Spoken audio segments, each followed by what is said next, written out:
A poor African woman showed up covered in mud for a job interview, and the Arab executive decided. She arrived late, soaked and covered in mud. Security didn't want to let her into the building. The receptionist almost called the police, but she insisted, barefoot, shivering, with nothing but a soaked folder in her hands, that she had an interview with the CEO himself. Everyone in the lobby laughed. But when the elevator opened, the billionaire stepped out, and everything froze. This is not just a story about a job interview. It's about dignity, destiny, and the courage to show up even when the world tells you to disappear. And what this Arab executive decided to do next will leave you speechless. Before we begin, make sure to subscribe to the channel, like this video, and turn on notifications. This helps us bring more inspiring and emotional stories like this to you. It was just after 8 a.m. when the rain began to fall on the outskirts of Casablanca. Roads turned to sludge, gutters overflowed, and the traffic came to a standstill. But none of that stopped Amina. She had woken up at 4 a.m. in the one-room home she shared with her mother and 3 younger siblings. The electricity had gone out the night before, and there was no hot water. Her dress, the only professional-looking garment she owned, had been ironed with a heated spoon and carefully folded beneath her pillow to keep it clean. It didn't stay that way. By the time she reached the outskirts of the city, her bus was late, and her connecting train had already left. With no money for a cab and no time to wait, she ran. Through the streets, through puddles, through pouring rain that soaked her to the skin. The bottoms of her sandals broke, and halfway down Avenue Mohammed V, she slipped hard and fell into the mud. Her entire side was caked in it. Her papers.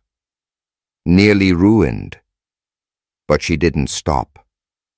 She arrived at Al Saif Global Holdings looking like a disaster. The receptionist didn't even look up at first. When she finally did, her jaw dropped. "Excuse me, are you lost?" Amina approached, shivering, her lips slightly blue. "I have an interview," she said quietly but firmly. The security guard stepped closer, already reaching for his radio. "Miss, you can't be here. This is a corporate building. I was invited. I have the email right here," she said, pulling out the damp folder, her hands trembling. The ink had bled. The printed name, Mr. Zaid Al-Mansour, was barely legible. People were beginning to stare. Phones hovered in the air. The front lobby was filled with suits, polished shoes, and high heels clicking against marble. And there she was, muddy feet, wet hair stuck to her face, dress clinging to her like a second skin. Humiliation burned through her chest, but her back remained straight. "Just let me talk to him, please." And that's when the elevator doors opened. Zaid Al-Mansour, the 41-year-old Arab executive known for building billion-dollar companies from the ground up, stepped out with his assistant. He was tall, composed, in a perfectly tailored charcoal gray suit. His dark eyes scanned the room, first at the phones, then at the people whispering, until they stopped on Amina. No one said a word.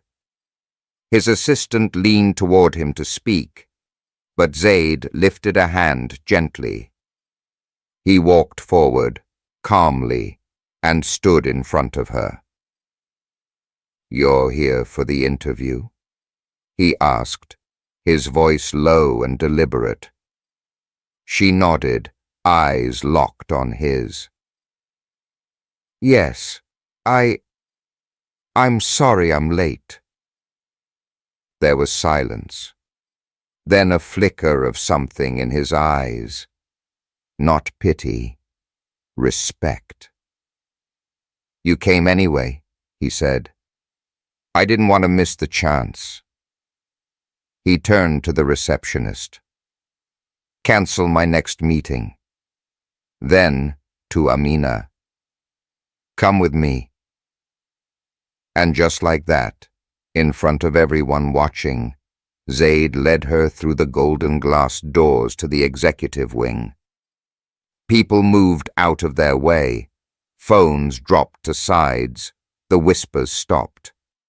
It was like watching a movie, one where the poor girl doesn't get thrown out, but instead walks into the heart of the palace, shoulder to shoulder with the king. Inside the elevator, he pressed the top floor. "What's your name?" he asked. "Amina," she said. "Amina Ba." He gave a small nod, then looked her over one last time, not judging, but assessing. Not the mud, not the wet hair, not the broken sandals. Something else, something deeper. "Do you know why I agreed to meet with you?" She hesitated. "No, sir." "Because your cover letter made me stop. You wrote that your dream wasn't just to escape poverty, but to return one day and change it for others." Tears stung her eyes. She didn't expect him to remember that. "I meant every word," she whispered. "I know you did," he said.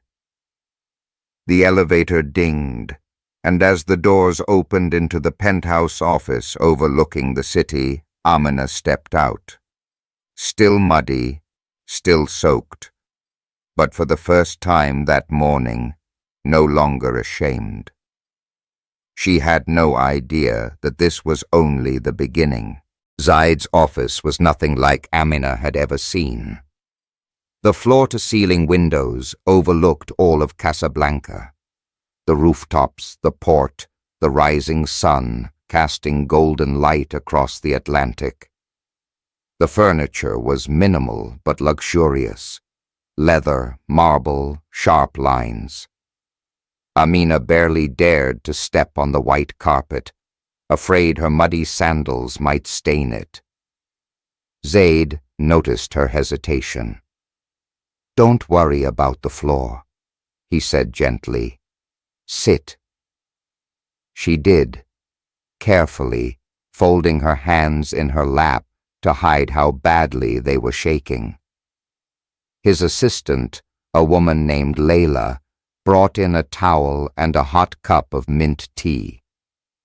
Amina blinked in surprise, but accepted it with both hands, whispering, "Thank you." Zaid sat across from her, not behind a desk, but in a chair that made them level. No barrier, no intimidation, just two people facing each other.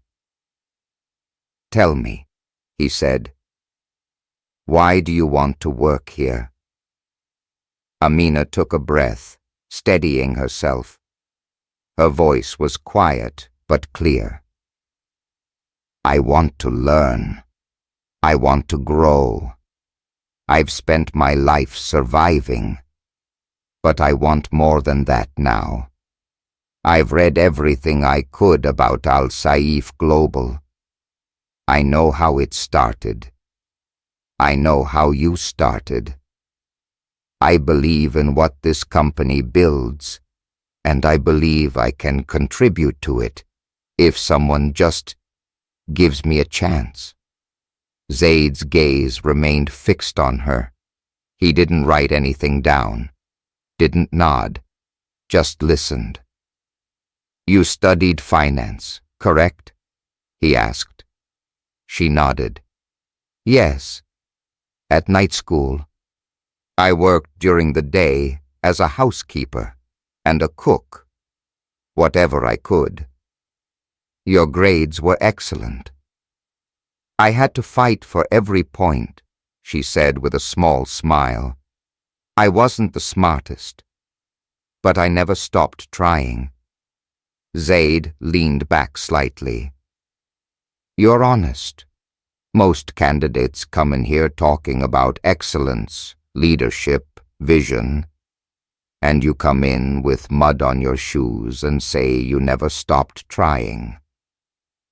Amina lowered her gaze. I'm sorry about my appearance, Mr. Al-Mansour. He shook his head. Don't be. Then he stood. Come, he said. She rose slowly, uncertain. He led her through a private corridor toward a conference room with glass walls. Inside, a panel of 5 executives waited. All wore suits, and each had a printed resume in front of them. Amina recognized her own name on the papers, dry, crisp copies, not the ruined ones in her folder.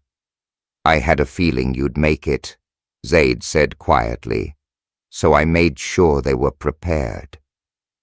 She stared at him, stunned.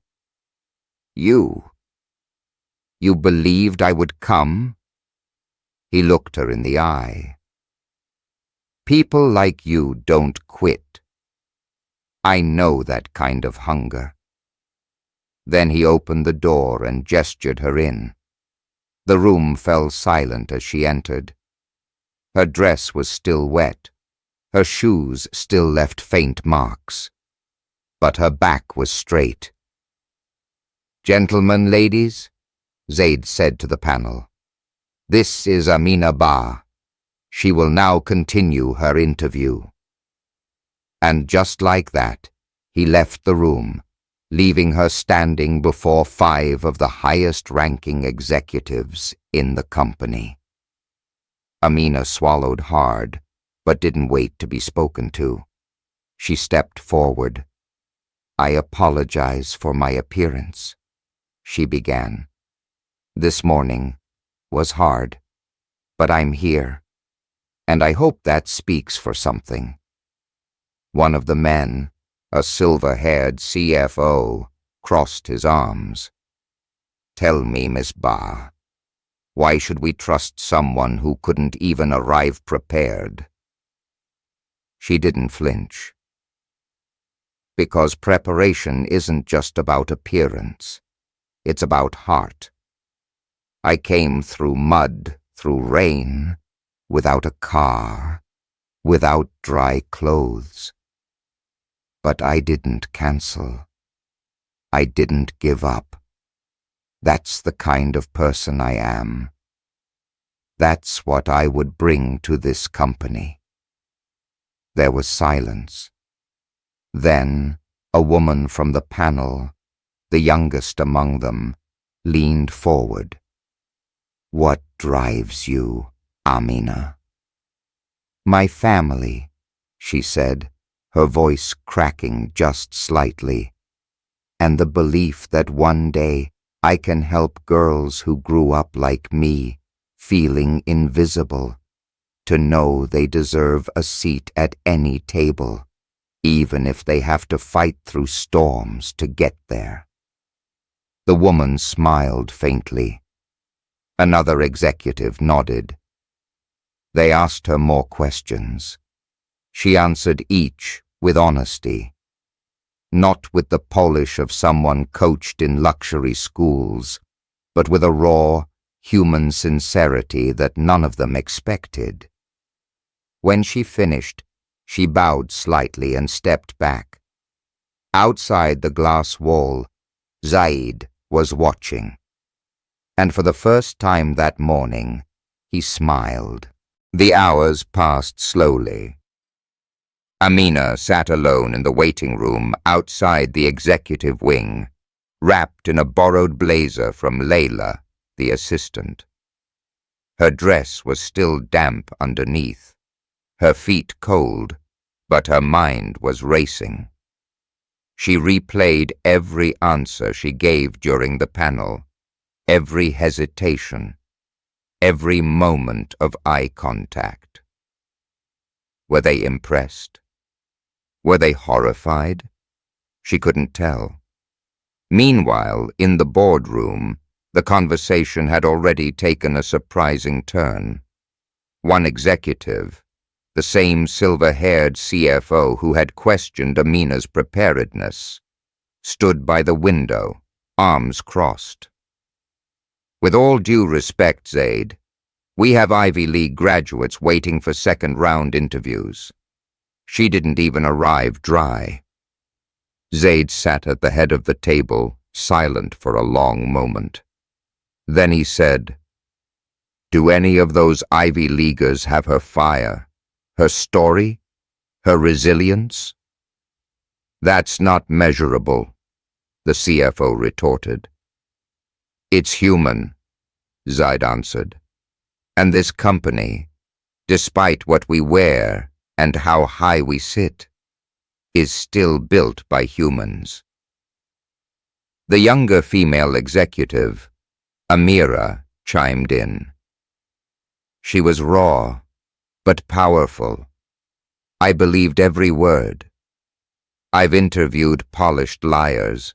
Amina was real." Another nodded slowly. "She didn't flinch, even under pressure." Zaid looked around the table. "Do you remember what I looked like when I started this company? I didn't have clean shoes. I didn't have proper English. I had a dream and a cracked laptop, and someone took a chance on me." Silence followed, a beat of reflection. Then he stood. "This company doesn't just invest in ideas, it invests in people, and I'm investing in her." Without waiting for consensus, Zaid walked out of the boardroom and down the hall. Back in the waiting area, Amina had started to feel the creeping dread of rejection. She stared at her calloused hands, still faintly shaking. She wondered how long the walk home would take, how she'd explain this to her mother without breaking down. Her chest tightened at the thought of her siblings, still hoping, still believing she might bring good news. Then she heard the door open. Zaid approached, his expression unreadable. For a moment, she couldn't breathe. He sat beside her, not across, not towering over, but beside her. "Amina," he said, "do you know why I didn't walk away when I saw you at the lobby this morning?" She shook her head slowly. "Because I saw myself in you, and because sometimes the most extraordinary people show up at the most inconvenient moments." She looked up at him, eyes wide. "Sir, I want you to start Monday," he said simply. "We'll begin with a mentorship program under Amira's division. You'll be trained, supported, and gradually introduced to more responsibilities." Her hand flew to her mouth. You're offering me the job?" He nodded once. "Yes. But it's more than a job, Amina. It's a chance, and I believe you'll do more with it than most people ever dream of." Tears spilled down her cheeks. She tried to speak, but her voice broke. "Thank you," she whispered. "I won't let you down." "I know you won't," he said softly. Then standing, he added, "Layla will give you all the onboarding materials. We'll also send you home with some new clothes. Just a few things to make Monday easier." Her heart could barely contain the gratitude. She stood too, suddenly self-conscious about the state she was in. The dried mud, the hair, the torn sandals. "I'll come back different," she said, wiping her eyes. "Better." Zaid offered a small smile. "Come back the same. Just keep walking." And with that, he left her there, trembling, overwhelmed, but glowing with something she hadn't felt in years. Hope. As Layla led her toward the elevator, Amina turned one last time to look down the hallway where Zaid had disappeared. She didn't know it yet, but this was the first step in a journey that would one day take her across continents, into boardrooms, and even back to the muddy street she came from. Not as a job seeker, but as a woman with power. But for now, she held the papers against her chest, stepped into the elevator, and whispered, "Thank you, God." Amina stood in front of the full-length mirror on the morning of her first day, hardly recognizing the woman staring back at her.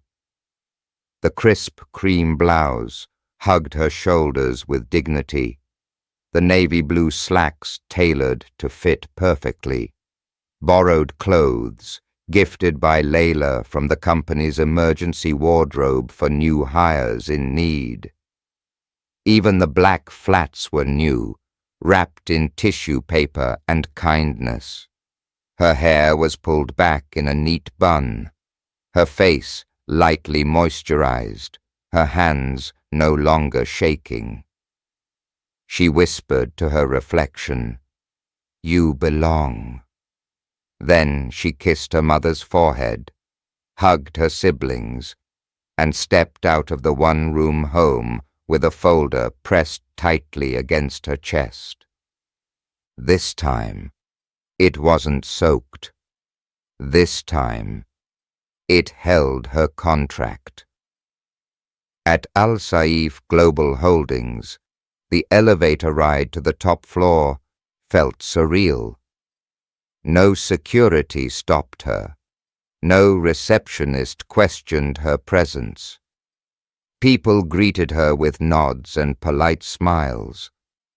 She still felt eyes on her, curious, unsure, maybe even skeptical. But none of that mattered, because Zaid had said the words, "Come back the same. Just keep walking." When she entered the executive development wing, Amira, the young executive who had defended her during the panel, greeted her with a firm handshake and a soft smile. "Ready?" Amira asked. Amina nodded. "Yes, ma'am." "Call me Amira," she replied. "You're shadowing me this week. It's going to be intense. But you're not here because of mercy. You're here because you earned it." Those words became a shield. As Amina followed Amira through back-to-back meetings, financial briefings, and strategy sessions, she listened more than she spoke, writing feverishly in her notebook, absorbing every detail like water in the desert. But not everyone welcomed her presence. In one team huddle, a younger analyst leaned over and whispered, just loud enough for Amina to hear, "She probably cried her way into the job." Amina didn't flinch. She didn't respond.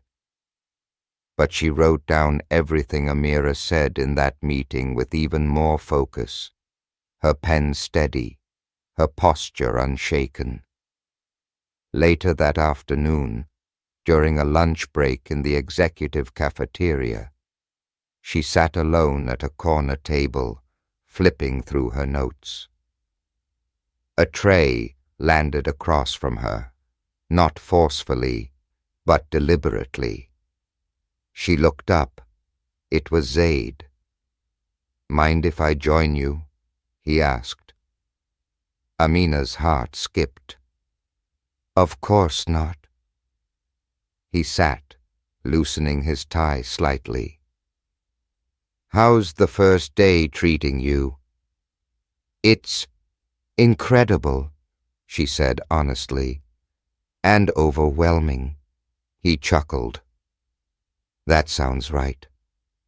She hesitated, then looked at him. "Do you regret giving me the job?" His gaze sharpened, not with offense, but with seriousness. "No, but I do expect you to prove me right." "I will." Zaid leaned forward slightly. "There are people who will doubt you, Amina. Not because of your skills, but because of where you came from. Your presence in this building will unsettle some of them." She looked down. "But let it unsettle them," he continued.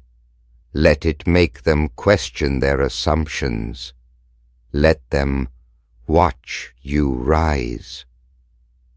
Amina nodded slowly, the words sinking in like stone in water. Then something unexpected happened. Zaid looked away for a moment, his jaw tight, before saying, "When I was 19, I showed up to my first pitch meeting wearing my cousin's suit, 3 sizes too big. I smelled like garlic because I had cooked the night before in the restaurant where I slept. I was laughed at, but I closed that deal." Amina's eyes widened. "Really?" He nodded. "You and I, we don't come from boardrooms. We come from concrete floors. But that's exactly why we know how to fight." She smiled, her heart full. "Thank you, Mr. Al-Mansour." "Zaid," he corrected. "You work here now." She grinned. "Thank you, Zaid." As he stood to leave, he added one last thing.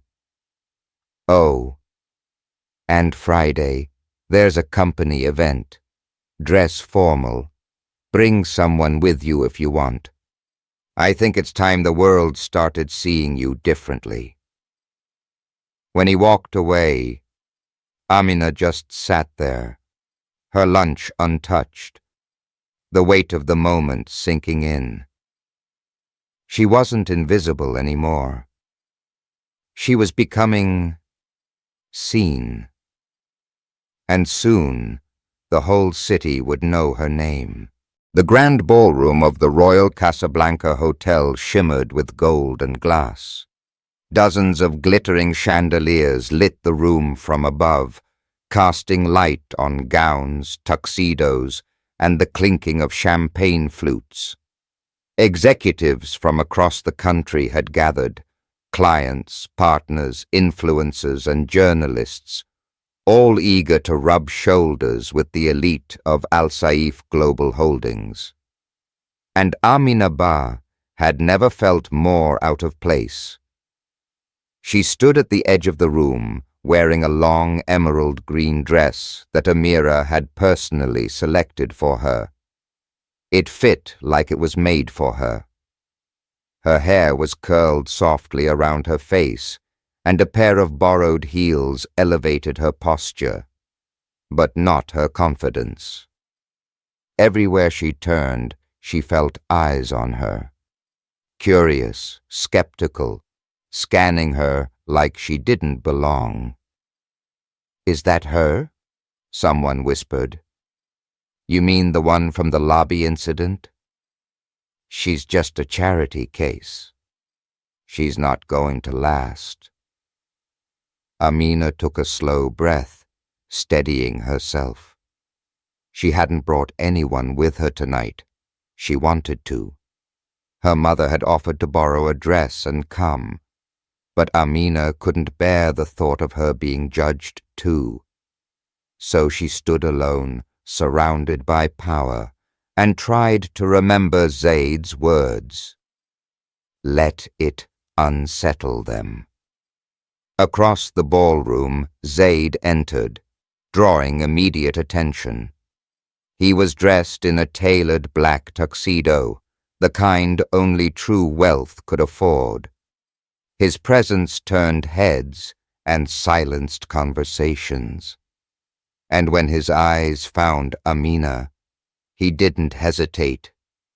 He walked directly toward her. The crowd parted instinctively.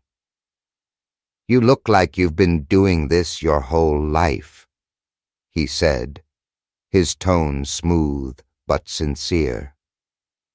Amina smiled nervously. "I feel like I'm on another planet." "That's how you know you're growing." He offered her his arm. "Shall we?" She hesitated, then placed her hand on his. And just like that, the room changed. People watched with curiosity, others with envy. But no one looked away. Zaid led her through groups of executives, introducing her with pride. "This is Amina Ba, one of our newest team members. She's got a future that'll outshine most of us." Some smiled politely. Others barely concealed their surprise. But Amina held her ground. She shook hands, made eye contact, and spoke when asked. Her voice was steady and her mind sharp. She had prepared for this.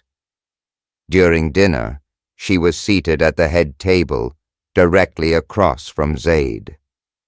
An older executive leaned toward her. "I have to admit, Miss Ba, we've never seen someone rise quite so quickly. You've made quite the impression on our CEO." Amina sipped her water before replying. "I think Zaid sees something in people that others often overlook." "And what do you see in him?" She met the man's gaze. "Someone who doesn't forget where he came from." That silenced the table for a moment. Later, during the toast, Zaid stood and addressed the room. "When I started this company, I made a promise to never lose sight of what it means to fight for something real. We've built towers, apps, empires. But the heart of this company isn't steel or code, it's people." He looked toward Amina. She didn't expect it, but he lifted his glass toward her.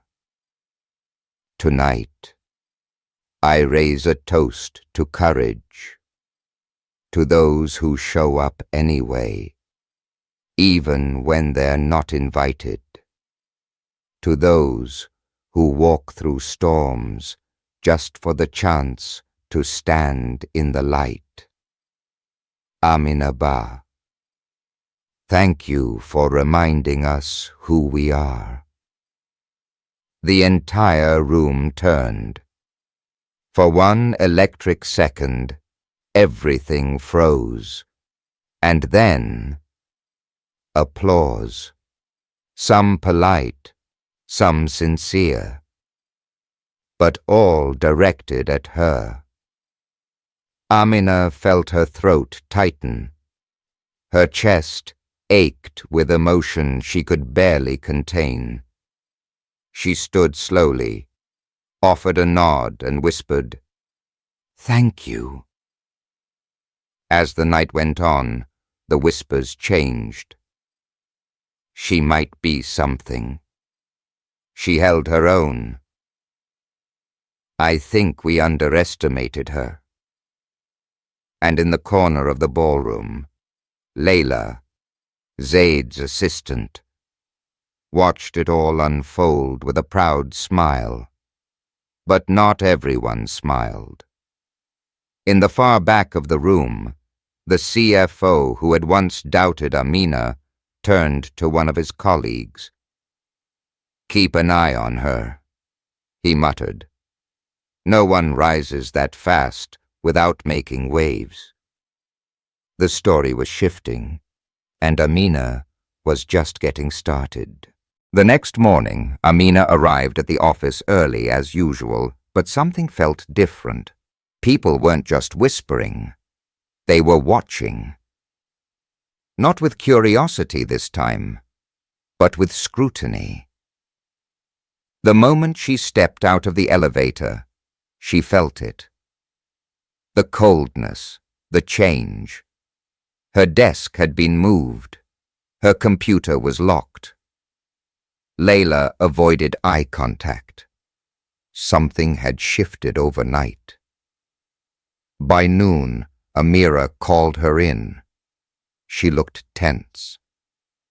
"There's been a formal complaint," she said, voice low. "Someone's accusing you of falsifying credentials." Amina's chest tightened. "That's not true." Amira nodded. "I know. But Zaid can't protect you from everything." And just like that, Amina was suspended pending investigation. She left the office in silence. No one met her eyes. Outside, the sky had darkened, the wind picking up. She walked home in the rain again, but this time it wasn't mud that soaked her. It was betrayal. She didn't cry. She didn't scream. She just sat on the edge of her bed and stared at the wall, numb. 3 days passed. No call, no answers, just silence. On the 4th day, a black car stopped in front of Amina's home. The door opened. It was Zaid. "I know who did it," he said, "and I fixed it." She stared at him, stunned. "The CFO. He feared what you represented," Zaid continued. "He's gone. And you're coming back." Amina felt the tears come then, not from pain, but from relief. She nodded, unable to speak. At the office, the whispers turned into applause. She wasn't a question mark anymore. She was proof. Months later, Amina stood in front of a crowd at a women's leadership summit, speaking with power and grace. Zaid watched from the side with pride. She had shown up covered in mud, and now she was made of gold. If this story moved you, subscribe to the channel, leave a like, and share it with someone who still believes in rising against the odds.